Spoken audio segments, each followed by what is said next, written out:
Hey, good afternoon, everybody. This is Russ Fordyce with the Winner Circle.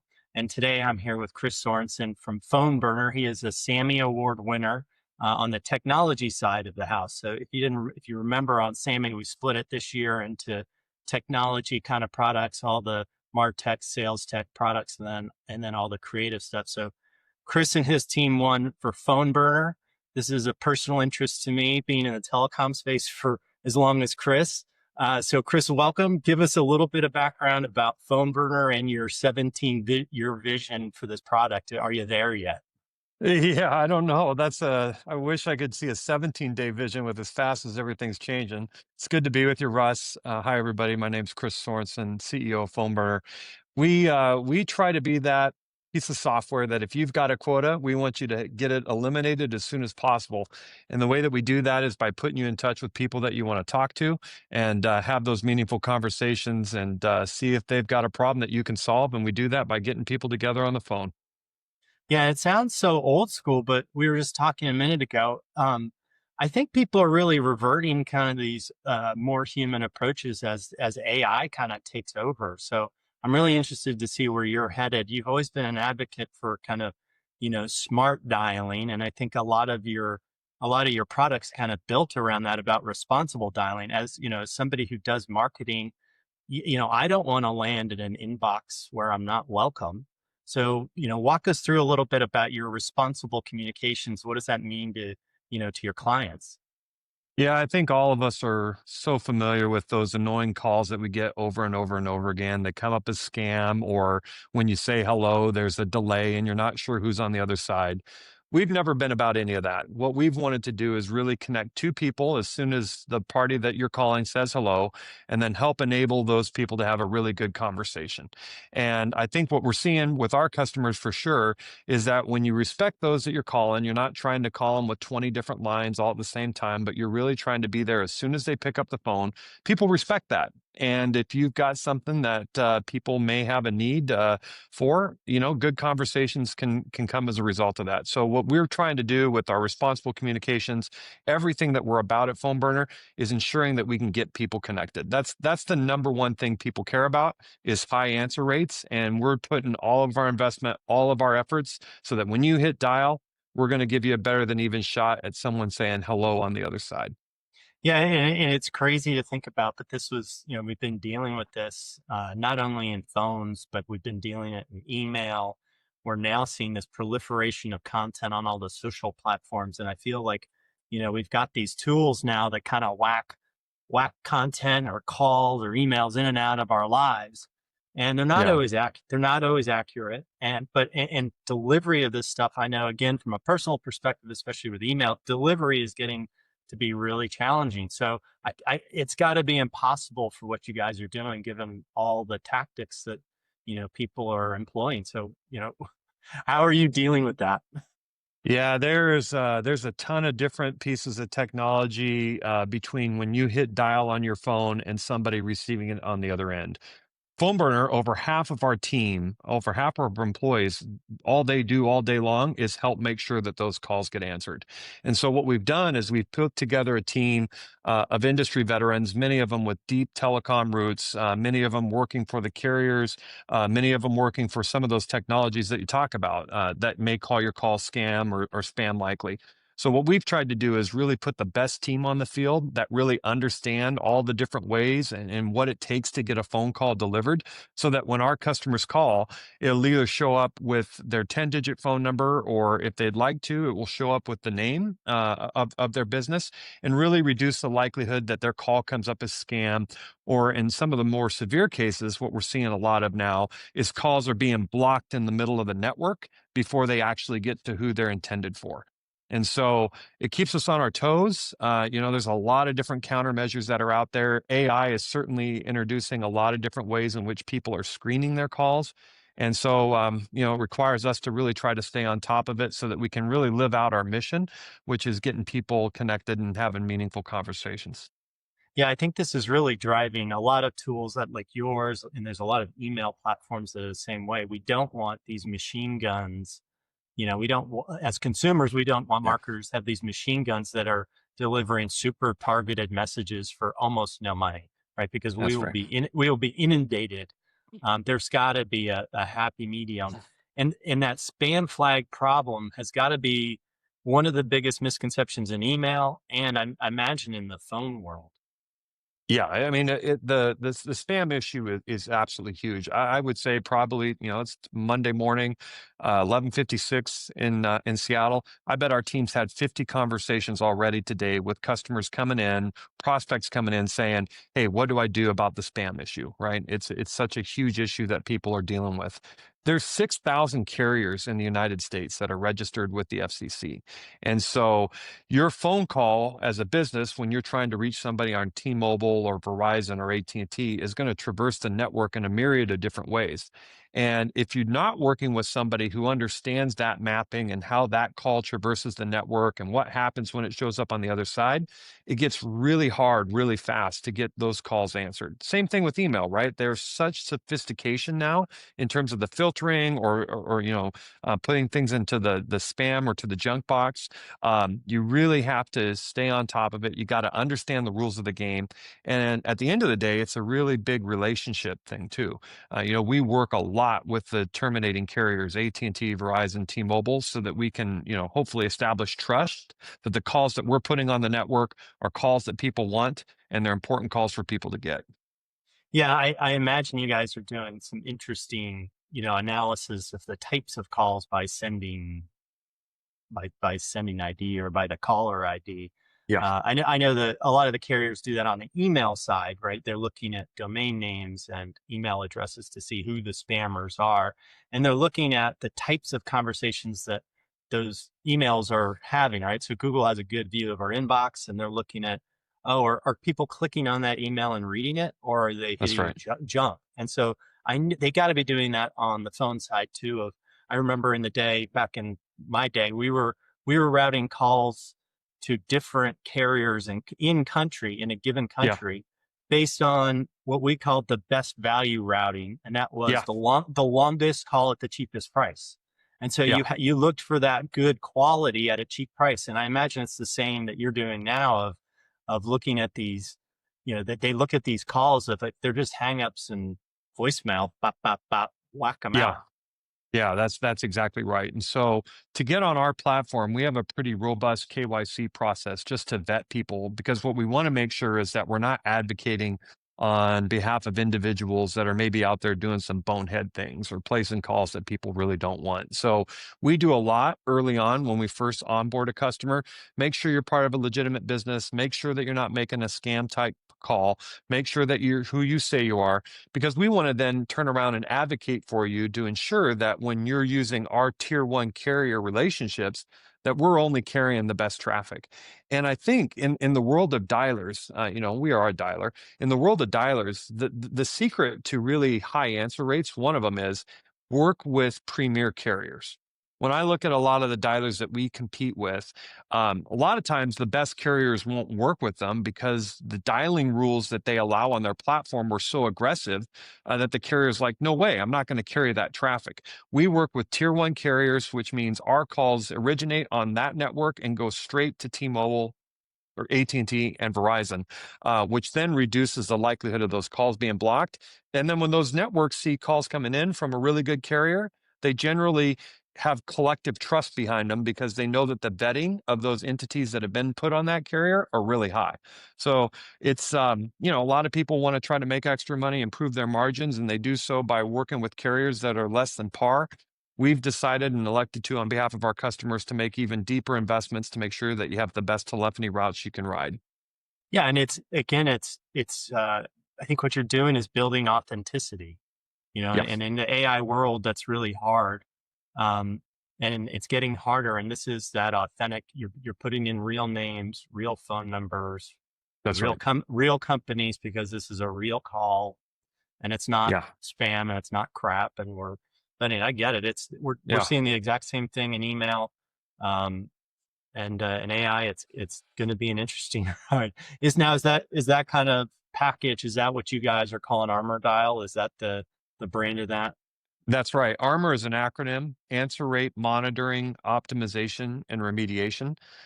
So what we do is we look end to end at everything in terms of what that phone call's performance looks like.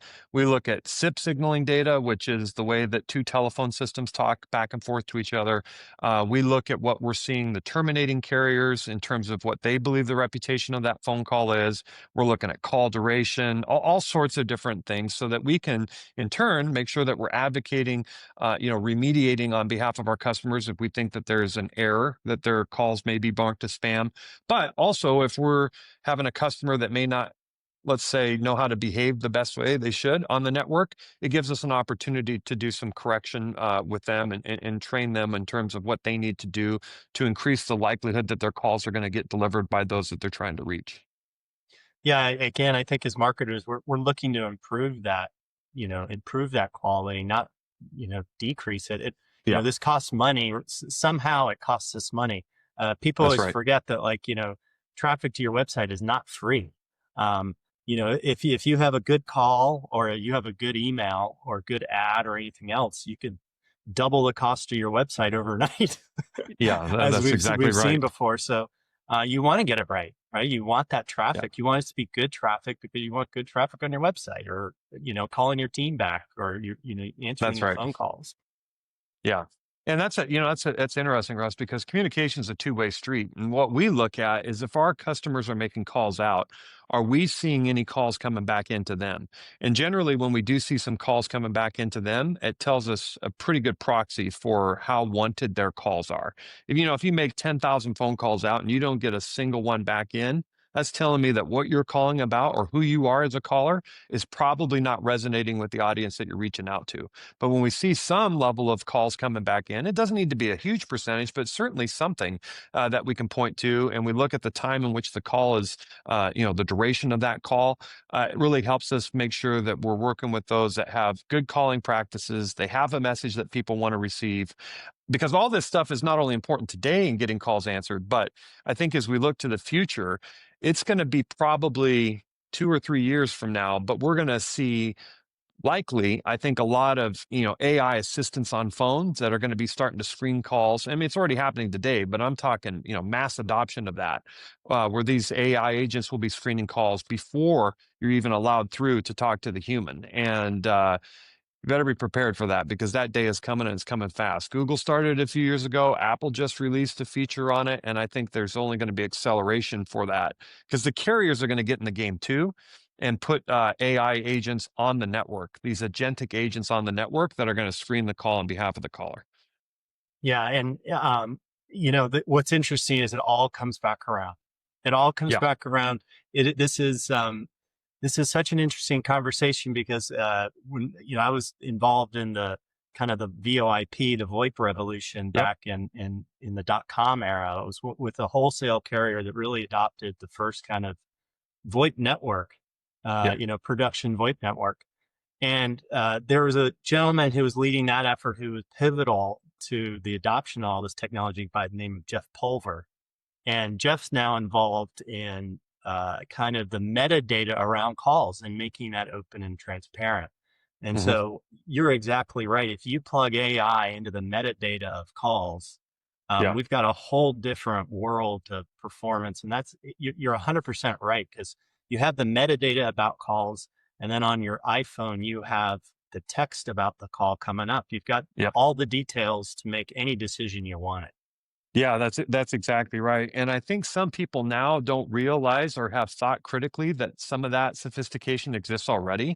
So what they do is they try to play games. They try to constantly rotate the numbers that they're trying to reach you at. They try to do all sorts of fancy things like that. And number rotation, I'm not sure if you've ever heard of number It's the worst. rotation. Yeah, You can and it's explain it. It's the worst. yeah, number rotation is basically I'm trying to reach Russ and I've got 30 numbers that I'm using to get to him because two of them might get flagged as spam. Well, that gives me 28 more to go. I got to tell everybody, Russ, that is the easiest thing in the world for the carriers to find is when you're going through and rotating numbers. We have people call us all the time, prospective customers. Well, how fast can I rotate my numbers? How quickly can I get new numbers in?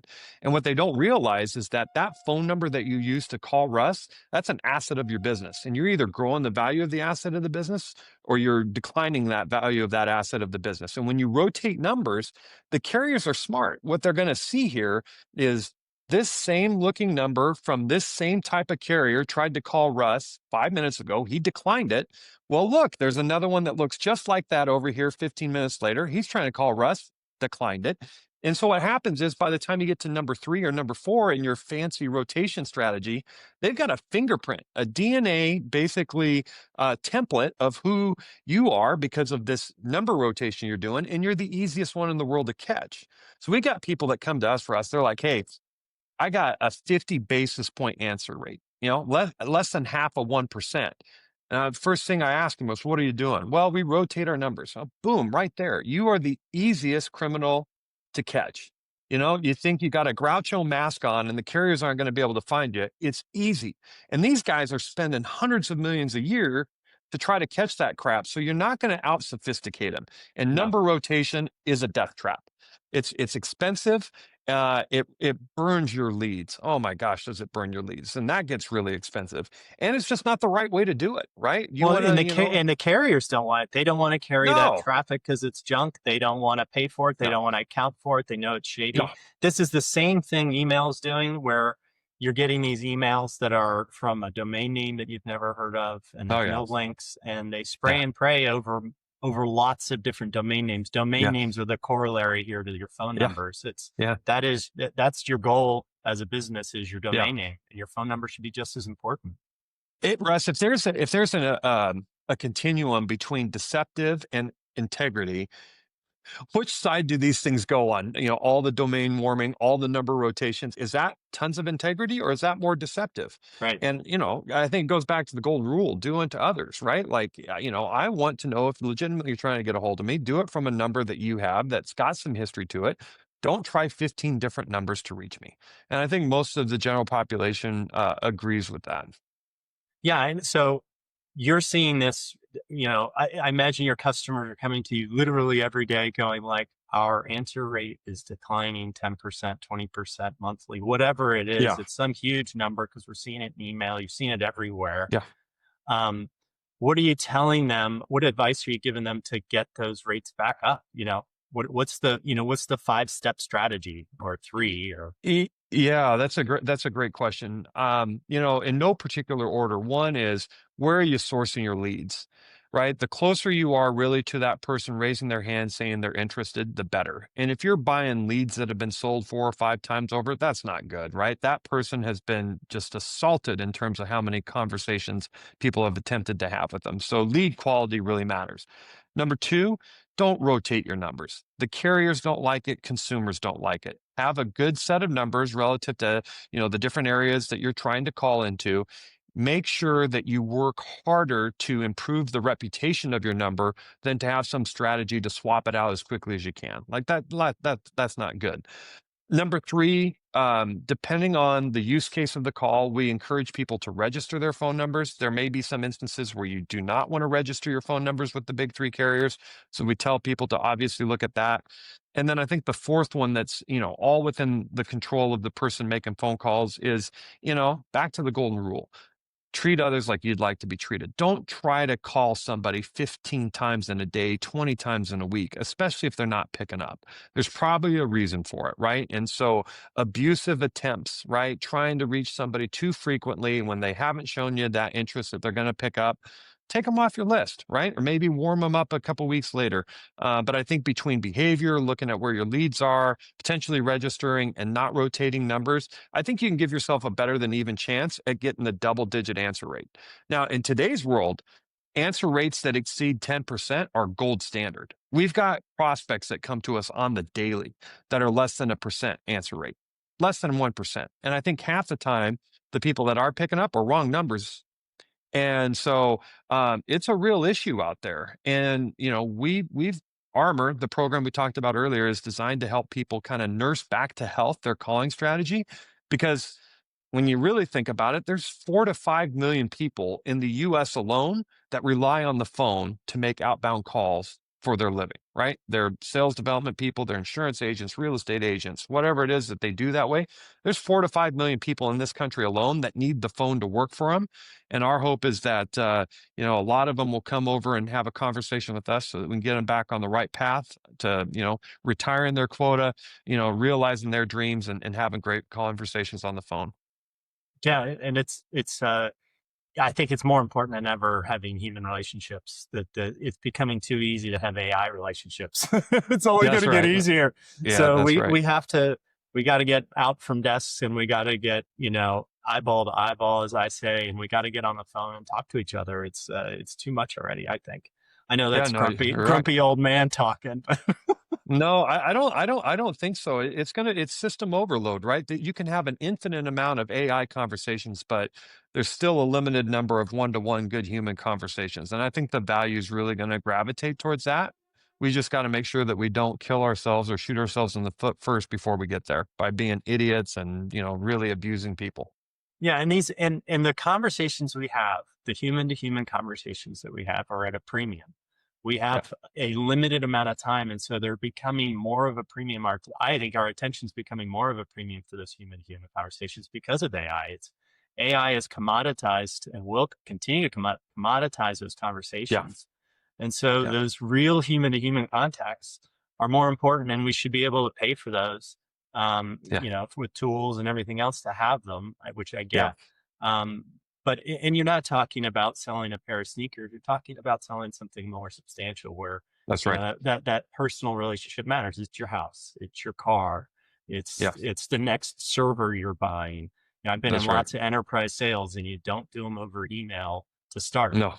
No. Once a customer is a customer, that's a Yeah. different story, but you're still getting with customers, on a That's right. regular basis, eyeball to eyeball or over the phone. Yeah, yeah, that's right. And there's a place for AI for sure, right? And the agentic and workflows and things like that AI can do to help the human be better. But I think it's augmenting and not replacing. And I think that's where a lot of people are, kind of vacillating right now. Do I replace everything and just have AI bots call? Or, hopefully they're thinking more in terms of how do I use AI to help enhance my team, right? Make them Yeah. better at their job, make them better at connecting with other people. Yeah, and connect with the right people. The outline That's right. you laid out is perfect. Make sure you're calling the right people. Yeah. If you're calling the wrong people, what are you doing? You're wasting their time, your money. You know. Yeah. Yeah, exactly. I had to tell you a funny story. We had somebody call in the other day. It was a person, prospect looking to load in, become a buyer of our system. And they said that they needed to, as an individual, load 25,000 leads a week into our system. And we wanted to make sure, could your system handle it? Well, you can load an infinite amount of leads into a system. But when you're doing human to human phone calls, how on earth do you plan on placing 25,000 phone calls in a week? There's just no way it can happen. And I think the easy button for a lot of people is go scrape data, go buy it from a cheap data vendor, really not have a good understanding of who that target persona is that you're trying to reach out to. And that's why we're in the trouble that we're in now, which is why the carriers have got to spend hundreds of millions of dollars trying to stop this stuff, is because the cost of a phone call went down so much that anybody, with, $500 on a credit card could go buy a CD-ROM of a million people and just sit there and war dial. And it put us in the position that we're in today. But Yeah. I think there's still time to save it so that the phone call can be really relevant for years to come. Yeah. Live audio and video conversations aren't going away. No, And the no, phone is still a great way to get people. So that's right. it's still a piece of technology, and That's right. reliable. It's It very is. reliable. It's a different network largely. Yeah. People don't realize that it's generally speaking on a different network than all the internet stuff. It may be IP, but it Yeah. may run on the internet. But yeah, it's so interesting. Well, such an interesting conversation with you, Chris. Thanks for doing what you're doing and making it good and and not spammy. We really appreciate that. I know as a Sammy Award winner, that's the stuff we look for. We look for these great stories, people doing really interesting things, and we appreciate your leadership. So thank you. Well, on behalf of our team, we're honored to have received this, Sammy, and thank you so much. And we look forward to helping out anybody out there that needs to get more of their calls answered. Yeah, absolutely. Thanks, Chris, and have a great day. Thanks, Russ.